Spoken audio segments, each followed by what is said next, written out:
न असतो विद्यते भावो न अभावो विद्यते सत। मतलब सत्य कभी बदलता नहीं है। न असतो विद्यते भाव, असत्य है वो कभी स्थिर नहीं है। सत्य अस्थिर नहीं होता है और असत्य स्थिर नहीं होता है। सत्य सत्य रहता है, हमेशा स्थिर रहता है, परिवर्तन होता नहीं है।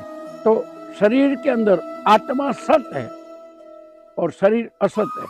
तो शरीर जो है असत है, वो कभी स्थिर नहीं होता, परिवर्तनशील है। लेकिन आत्मा सत्य है, वो कभी भी बदलता नहीं है। अब शरीर में प्राणवायु, प्राण शक्ति हमारे शरीर में है, जो हम प्राण शक्ति कहते हैं।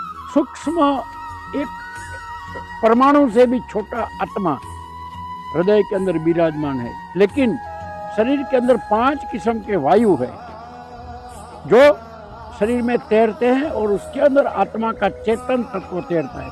कौन से वायु है? प्राण, अपान, व्यान, समान और उदान। हम जब पूजा करते हैं तो ऐसा गौर बाबा बोलते हैं, प्राणायाम स्वाहा, अपानाय स्वाहा, व्यानाय स्वाहा, सपानाय स्वाहा, उदानाय स्वाहा। इसका मतलब मेरे जो 5 वायु शरीर में है वो मैं भगवान के चरण में समर्पित करता हूँ, तब पूजा शुरू होती है। सबसे बड़ी फिलॉसफी ये है कि हमारे शरीर के 5 वायु शुद्ध कर दे, भगवान की सेवा में लगा दे, और इससे आध्यात्मिक प्रभाव होता है। हठ योग में भी यही करते हैं। हठ योगी अपना हठ योग करते हैं, अष्टांग योग करते हैं, और इसमें शरीर की आत्माओं को, इंद्रियों को कंट्रोल करने की कोशिश करते हैं, सारे वायुओं को सीमित करते हैं। यह हठ योग है।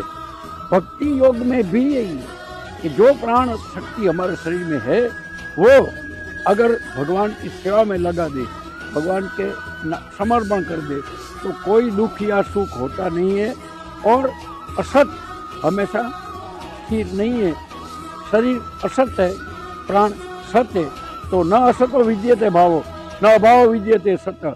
उभयो अपि दृष्टवातु, दोनों को अलग अलग दृष्टि से कौन देखता है? अंततु तत्व दर्शन। जिसको तत्व दर्शन है वो अंत में दोनों को अलग देखता है। आत्मा को अलग देखता है, प्राण शक्ति को अलग देखता है, शरीर को अलग देखता है। शरीर असत है, परिवर्तनशील है, नाशवंत है। आत्मा सत्य है, जिसका कभी परिवर्तन नहीं होता। पहले था वैसा आज है, आगे भी वैसा रहे। ये बहुत बड़ा ज्ञान भगवान ने दिया है कि हम आत्मा है ऐसा समझे तो अच्छी बात है। भगवान की सेवा में ये लगाए तो आत्मदर्शन होता है, तत्व दर्शन भी होता है।